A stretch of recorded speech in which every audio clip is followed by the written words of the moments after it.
Hello guys, good morning, शिशा नमस्ते। हम कैसे आप सभी? आई होप आप सभी अच्छे होंगे। मैं भी बहुत अच्छा हूँ।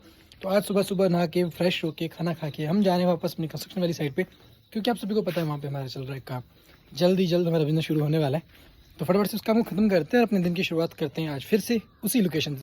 तो जैसे ही सुबह हम अपनी साइड पे पहुंचते हैं, यहाँ पे हमारे काम वाले लग चुके थे काम करने पे। और मैं और मेरे पापा जी थोड़ा सा लेट पहुंचे थे और हमारे मिस्त्री भी। इन्होंने कहा कि अभी जो काम होना है उसके लिए सीमेंट भी लगना है। तो सबसे पहला काम आज हमारा था सीमेंट की गाड़ी मंगवाना, क्योंकि इससे अगर एक्स्ट्रा मंगवाओ तो ये ख़राब भी हो जाता है।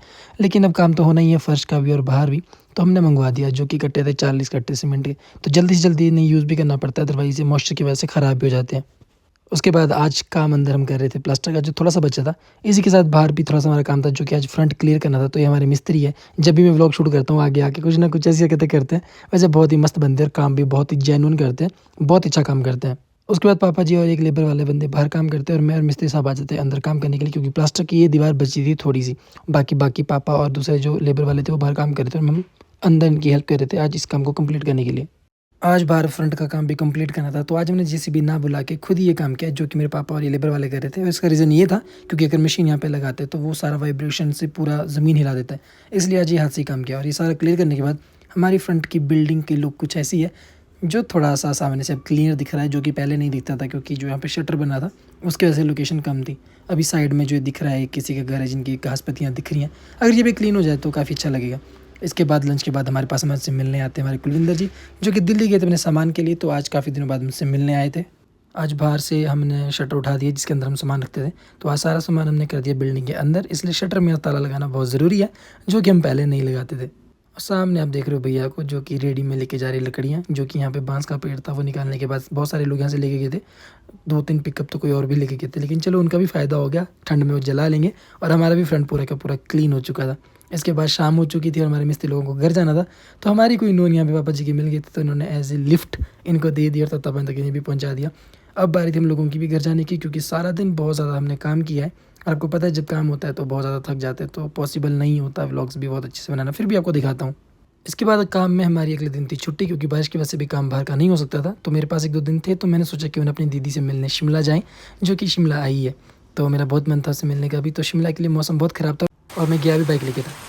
पहुँच तो गया मैं दीदी के घर, लेकिन बारिश इतनी तेज़ हो कि क्या ही बोलूँ। थोड़ा बहुत भीग भी गया हूँ, पर उतना ज़्यादा भी नहीं। तो बारिश से जैसे तैसे करके मैं घर तो पहुंच गया और दीदी से भी मिल गया। और दीदी का घर एक ऐसी प्यारी लोकेशन में, मैं क्या ही बताऊँ। और मेरी प्यारी सी दीदी, काफ़ी दिनों बाद से मिल रहा हूँ तो बहुत ही ज़्यादा प्यार आ रहा था, क्योंकि बहुत टाइम बाद मैं अपनी बहन से मिल रहा हूँ। तो बहन से मिलने के बाद हम जाते हैं अपने घर की तरफ अंदर, और अंदर से दीदी का घर है कुछ ऐसा। और उसके बाद मैं बैठता हूँ अंकल आंटी जी के साथ, जो कि बना रहे थे न्यूज़पेपर के लिफाफे, क्योंकि भी दिवाली वगैरह भी आने वाली, तो ये शॉप पे भी काम करते हैं अपनी। तो उसके लिए लिफाफे वगैरह भी खुद ही बनाते हैं। बाहर जाके देखा तो शुगर की एक किट पड़ी थी, तो दीदी को मैंने कहा कि क्यों ना मेरा भी आप चेकअप करो। तो उसने ब्लड निकाला मेरा, जो कि निकल नहीं रहा था। वैसे तो मेरे में 15 पॉइंट कुछ ग्राम ब्लड है, जो कि मैंने चेक भी करवाया था, लेकिन शायद ये पिन इतने अच्छे से चुभी नहीं थी जो उसने लगाई। लेकिन जैसे तैसे करके दीदी ने मेरा खून निकाला और चेक किया। वैसे तो मुझे शुगर और बीपी वाली कोई दिक्कत है ही नहीं भगवान की दया से, लेकिन फिर भी मशीन पड़ी थी तो मैंने सोचा क्यों ना ऐसे एक बार चेक किया जाए। तो मेरी बहन ने चेक किया और ब्लड लगाने के बाद हमें पता चला कि हमें शुगर की क्वांटिटी सिर्फ 120 है, जो कि नॉर्मल होता है।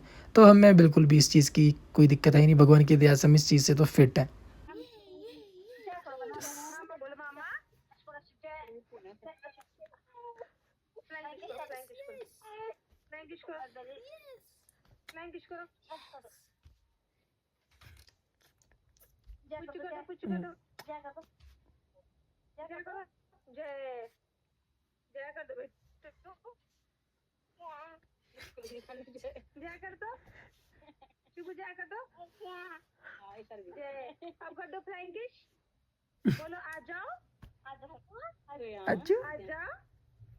तो आज सब लोगों से वीडियो कॉल पे बात होगी रात को 12 बजे, क्योंकि आज है मेरे जीजू जी का birthday. Happy birthday. Happy birthday.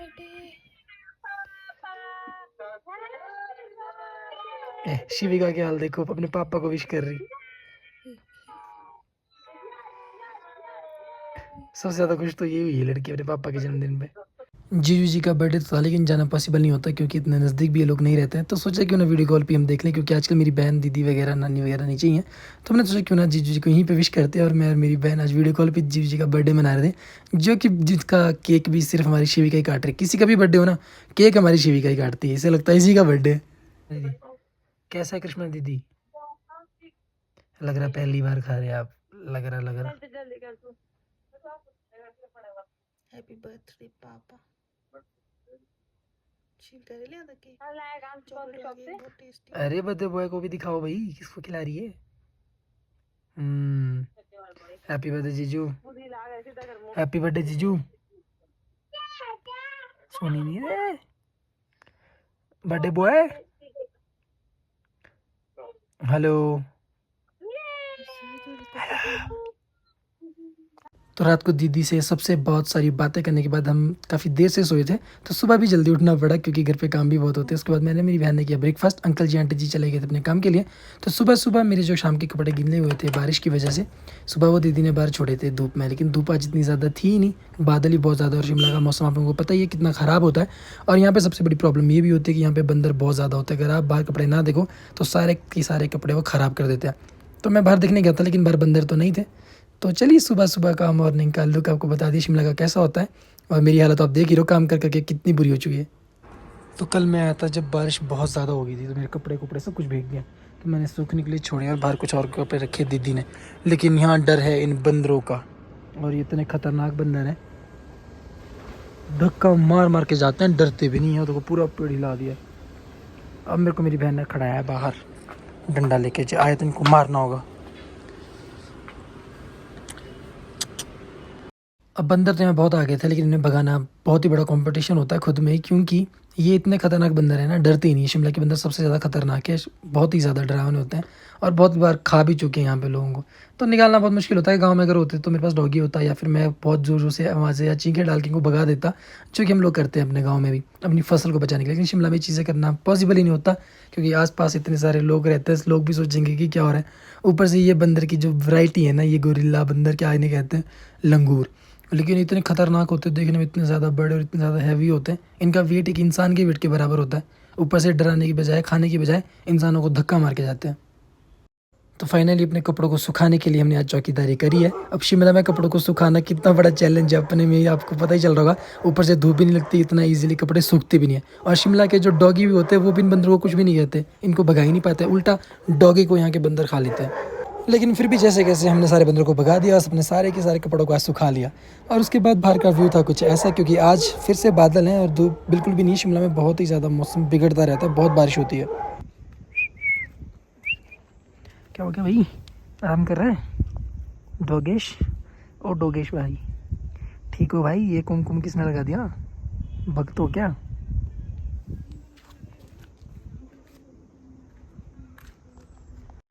और ये है मेरी बहन का अंदर से कुछ इस तरीके का लुक घर का। वैसे मेरी जो दीदी की सासू मामा है वो एडवांस स्टडी में काम करते हैं, जॉब करते हैं, अच्छी पोजीशन पे। तो उनको ये गवर्नमेंट ही रेजिडेंशियल एरिया मिला है। वैसे इनका अपना खुद का घर भी है गांव में, और शिमला में अपना खुद का फ्लैट भी है। लेकिन जब तक ये है तब तक तो इन्होंने यहीं पर रहना, और बहुत ही अच्छा ये फ्लैट है। और ये रही मेरी बहन। तो चलिए आज के ब्लॉग को ही खत्म करते हैं, आप लोगों से मिलेंगे कल नेक्स्ट ब्लॉग में बहुत ही अच्छी चीज़ों के साथ। तब तक के लिए बाय बाय, गुड नाइट।